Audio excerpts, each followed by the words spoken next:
Hello friends, my name is Kaushik Kumar.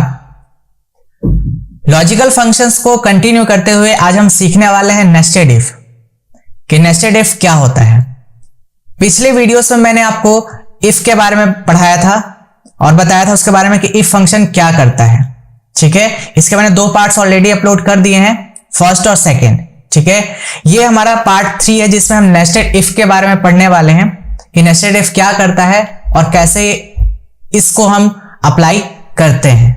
ठीक है, तो चलिए स्टार्ट करते हैं आज का टॉपिक। देखिए, नेस्टेड इफ पहले समझ लेते हैं कि नेस्टेड इफ होता क्या है, उसके बाद इस एग्जांपल को हम सॉल्व करेंगे। देखिए, जैसे कि यहां पे लिखा है the if function can be nested inside of itself to handle multiple condition. जब भी बात आ जाए मल्टीपल कंडीशन की तो वहां पे आपको अप्लाई करना पड़ता है नेस्टेड इफ। ठीक है, तो अभी इसको हम नॉर्मली इफ कंडीशन से सॉल्व करने की कोशिश करते हैं, उसके बाद हम समझेंगे नेस्टेड इफ के बारे में। ठीक है, तो आपको समझ में आएगा कि दोनों में क्या डिफरेंस है, वो इजीली समझ में आ जाएगा अभी इस एग्जांपल से। ठीक है, तो चलिए स्टार्ट करते हैं। देखिए, जैसे कि यहां पे एक छोटा सा डेटा है जिसमें क्या है, होल के नंबर्स दिए गए हैं और यहां पे टोटल सीट्स हैं और यहां पे बुक्ड सीट है। ठीक है, और यहां पे स्टेटस हमें निकालना है और स्टेटस में ये इसको स्टेटस बोल लीजिए, कंडीशन बोल लीजिए। यहां पे मैंने कंडीशंस लिख दिए हैं कि यदि जो मेरा बुक्ड सीट है, ठीक है, जो टोटल सीट है, अगर मेरा बुक्ड सीट टोटल सीट से कम होता है तो यहां पे आ जाए सीट अवेलेबल, अदरवाइज आ जाए सीट नॉट अवेलेबल। ठीक है, तो चलिए लगाते हैं इक्वल टू इफ और हमने कहा लॉजिकल टेस्ट में ये जो मेरा बुक्ड सीट है यदि ये लेस देन होता है किससे, टोटल सीट से, तो यहां पे क्या आ जाए लिखा हुआ सीट अवेलेबल। ठीक है, और नहीं तो क्या लिखा हुआ आ जाए सीट नॉट अवेलेबल। ठीक है,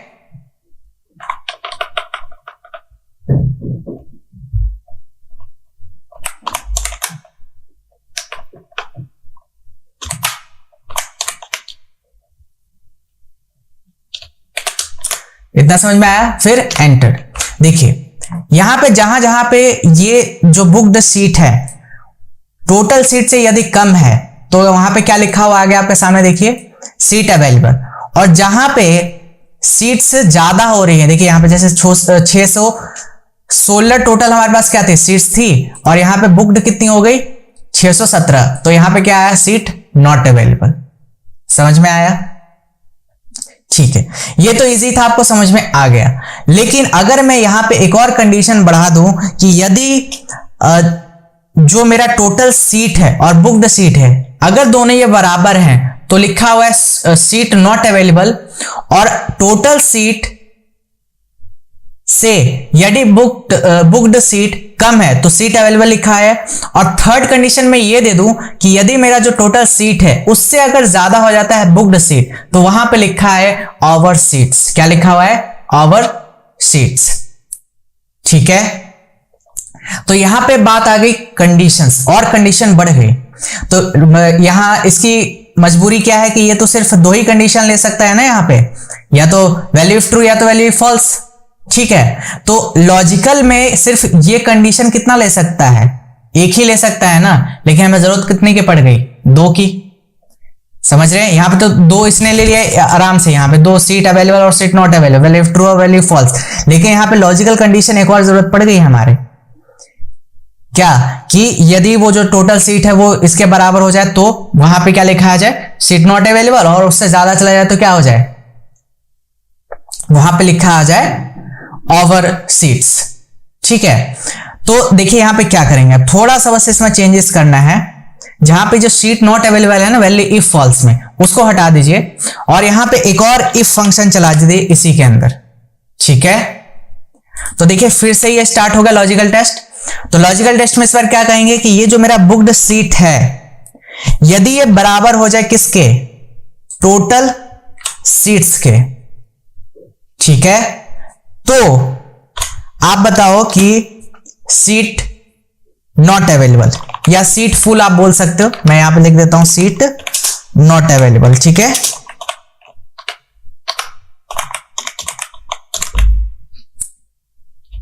ये हो गया, ठीक है। और लास्ट हमारा एक और थर्ड कंडीशन क्या बोला गया है, ओवर। एक कंडीशन और रह गया, एक मिनट में लिख देता हूं यहां पे पहले।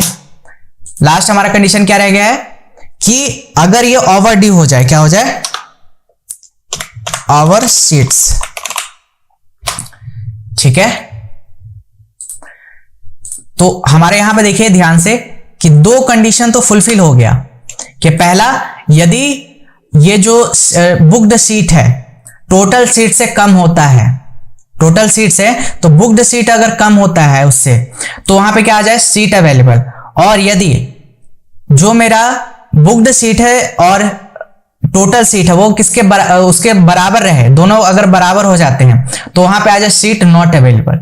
और यदि जो मेरा, फिर से एक और यहां पे इफ लगाना पड़ेगा, वैल्यू इफ फॉल्स पूछा है, यदि फिर भी ये वैल्यू नहीं होता है तो फिर से इफ स्टार्ट करो और इसमें क्या कहो कि जो मेरा बुक्ड सीट है ना, यदि वो लेस देन होता है, लेस देन नहीं, अब की बार क्या हो जाएगा, ग्रेटर देन हो जाता है किससे, टोटल सीट से, तो यहां पे लिखा आ जाए ओवर सीट्स, ठीक है। इतना समझ में आया। तो ये तीन कंडीशन में फुलफिल कर दी, ठीक है। और अदरवाइज कुछ ना है, नल, बस हम इतना भी चाहते हैं, ठीक है। तो जितनी बार कंडीशन दी उतनी बार ब्रैकेट क्लोज होगा, तीन कंडीशन दी तो 3 बार ब्रैकेट क्लोज होगा, ठीक है। अब जरा एंटर प्रेस करिए, तो अब जरा ध्यान से देखिए क्या काम कर रहा है ये। देखिए यहां पे जो बुक्ड सीट है वो टोटल सीट से कम है, तो देखिए यहां पे क्या है, सीट अवेलेबल। अब यहां पे देखिए जो बुक्ड सीट्स हैं और जो टोटल सीट है, तो बुक्ड सीट्स जो है टोटल सीट से ज्यादा है, तो देखिए क्या आया, ओवर सीट्स, ठीक है। अब एक कंडीशन क्या थी, सीट नॉट अवेलेबल, मतलब क्या था उसमें, क्या बोला गया था हमने कि टोटल सीट और बुक्ड सीट दोनों क्या हो जाए, बराबर हो जाए। तो यहां पे मैंने लिख दिया 7 7 8। अब जरा देखिएगा क्या है यहां पे लिखा हुआ, सीट नॉट अवेलेबल। समझ में आया। तो ये तीन कंडीशंस हमने अप्लाई की किसकी मदद से, इफ के मदद से, और इफ के अंदर हमने इफ का यूज किया 3 बार, तो यही क्या कहलाएगा हमारा नेस्टेड इफ। तो पहला एग्जाम्पल उम्मीद है आपको क्लियर हुआ होगा। बढ़ते हैं अपने नेक्स्ट एग्जाम्पल की तरफ। तो यहां पे देखिए कुछ बच्चों के मार्क्स दिए गए हैं यहां पे, ठीक है, और यहां पे उनके परसेंटेज दिए हैं।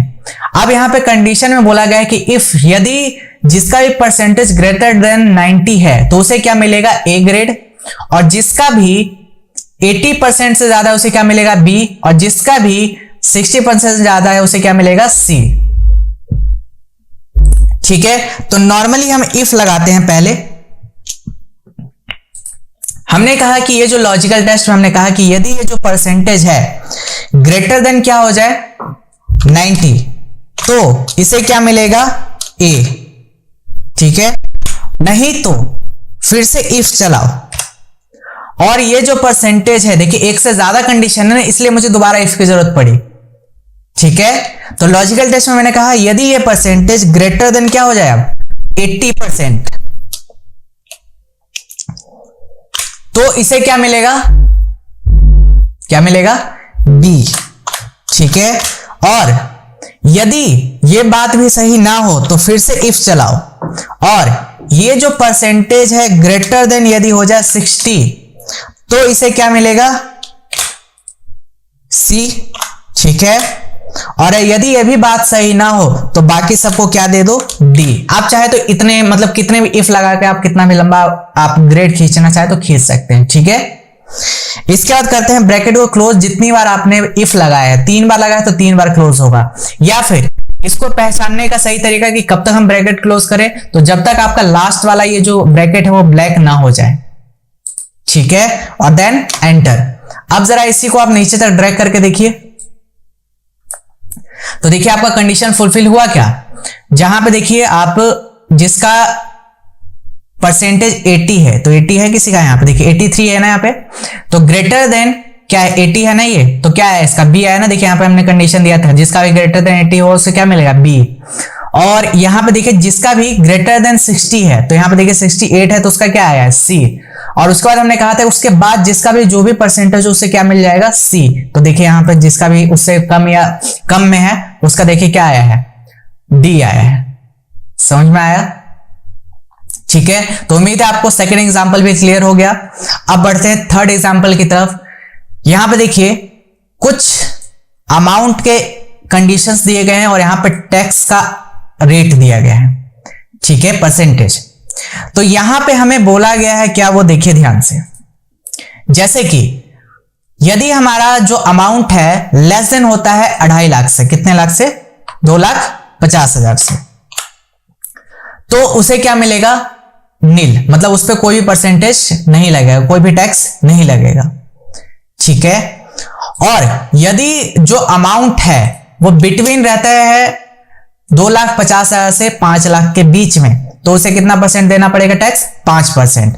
और 5 लाख से 10 लाख पे 10%, और 10 लाख से 20 लाख पे कितना मिलेगा लगेगा टैक्स? 15%। और ग्रेटर देन 20 लाख हो तो उस पर कितना परसेंट लगेगा? 20%, ठीक है। तो देखिए यहां पे हमें रिजल्ट निकालना है टैक्स, ठीक है। मैं यहां पे अमाउंट डालूंगा और ऑटोमेटिकली यहां पे मुझे टैक्स का रेट कैलकुलेट करके दे देगा और यहां पे टैक्स का अमाउंट निकलेगा, ठीक है। कैसे निकलेगा देखिए, इक्वल टू हमने लगाया इफ, ठीक है। लॉजिकल टेस्ट में हमने कहा कि जो इस सेल में अमाउंट है ना, इस वाले ब्लैंक वाले सेल में, वो यदि क्या है लेस देन है 2.5 लाख से, 2,50,000 से, ठीक है। तो यदि ये बात सही है, वैल्यू इफ ट्रू, यहां पे देखिएगा ध्यान से, वैल्यू इफ ट्रू, अगर ये बात सही है तो इसको क्या लगेगा टैक्स? नहीं लगेगा ना, नील। देखिए ऊपर लगा है ना, लिखा हुआ नील, ठीक है। और ये बात अगर सही नहीं है तो फिर से लगाओ इफ, ठीक है। लॉजिकल टेस्ट में फिर से पूछा है तो हमने कहा यदि ये सेल लेस देन क्या है, अब यहां पे देखिए 2.5 लाख से 5 लाख के बीच में है ना, तो मैंने डाल दिया यहां पे 5 लाख से कम हो, ठीक है। तो यहां पे लिखा हुआ आ जाए 5%, कितना लिखा आ जाए? 5%, ठीक है। और अगर यह भी बात सच ना हो, यह भी बात सही ना हो, तो फिर से इफ स्टार्ट करो और इस सेल का यदि अमाउंट जो है वो लेस देन होता है किससे? 10 लाख से, तो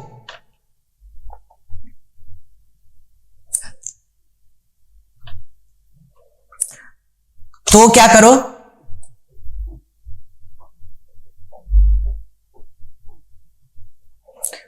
तो यहां पे आ जाए 15%, कितना परसेंट आ जाए? 15%, ठीक है। नहीं तो ये बात भी अगर सही नहीं है तो फिर से इफ लगाओ और इस अमाउंट का क्या करो, ये जो अमाउंट है यदि ये लेस देन हो जाता है किससे? 20 लाख से, किससे? 20 लाख से, ठीक है।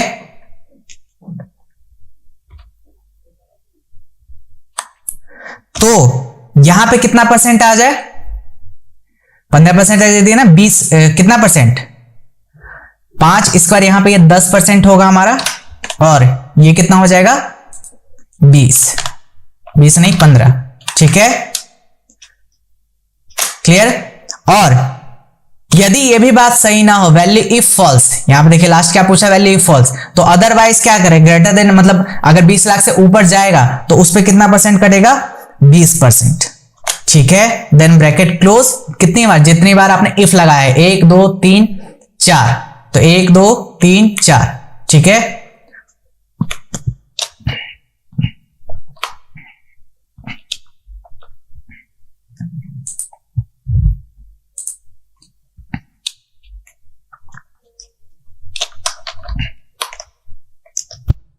ठीक है, कितनी बार? 4 बार हम इसमें ब्रैकेट लगाएंगे, क्लियर। इसके बाद एंटर प्रेस कीजिए, तो यहां पे क्या है? नील। यहां पे देखिए 2.5 लाख तक हमने क्या कहा था कि 2.5 लाख से ऊपर, मतलब 2.5 लाख तक भी अगर, मतलब लेस देन 2.5 लाख से अगर कम जाए तो वहां पे कोई टैक्स नहीं था, लेकिन 2.5 लाख तक भी अगर आप पहुंच गए तो उस पर क्या लगेगा? टैक्स लगेगा या नहीं लगेगा? क्यों? हमने उससे कम कहा था, ठीक है ना। तो देखिए 2.5 लाख जैसे ही पहुंच गए तो आपका कितना परसेंट कट गया? 5% कट गया, ठीक है। लेकिन अगर आप 2.5 लाख से कम रहते हैं, जैसे कि 2,40,000, तो देखिए आपका 5% नहीं कटेगा, नील रहेगा, क्योंकि 2.5 लाख से कम हो गया। ठीक है। और यदि मैं इसको लेके चलता हूं 5 लाख पे, ठीक है, तो 5 लाख पे कितना था, 10% था ना। और 5 लाख से कम मतलब कि 2,75,000 यदि मैं करता हूं तो कितना आया, 5%, मतलब क्या हुआ, ये 5 लाख से कम है ना। यहां पे देखिए बोला गया था 5 लाख, अगर 2.5 से 5 लाख है तो क्या आएगा उसका 5%, तो ये 2.5 से 5 लाख के बीच में तो है। ठीक है, क्लियर हो गया। अब मुझे इसका अमाउंट निकालना है, इसका जो टैक्स अमाउंट है वो 5% निकालना है। तो कैसे निकलेगा, equal to this amount into 5%, then enter. देखिए आंसर आ गया। ठीक है, तो उम्मीद है आपको ये एग्जांपल्स समझ में आए होंगे नेस्टेड इफ के। यदि फिर भी आपको कुछ भी डाउट रहता है कि हाँ मुझे यहां पे डाउट है, तो आप हमें कमेंट सेक्शन में जरूर बताइए कहां पे आपको डाउट आया। उम्मीद है आपको डाउट तो नहीं आएगा, क्योंकि इतने एग्जांपल्स मैंने आपको एक एक स्टेप बाय स्टेप समझाए हैं। ठीक है, लेकिन फिर भी अगर आपको कुछ भी डाउट रहता है तो आप हमें कमेंट सेक्शन में पूछ सकते हैं। और अगर आपको ये वीडियो अच्छी लगे तो इसे लाइक, शेयर एंड कमेंट करना ना भूलें।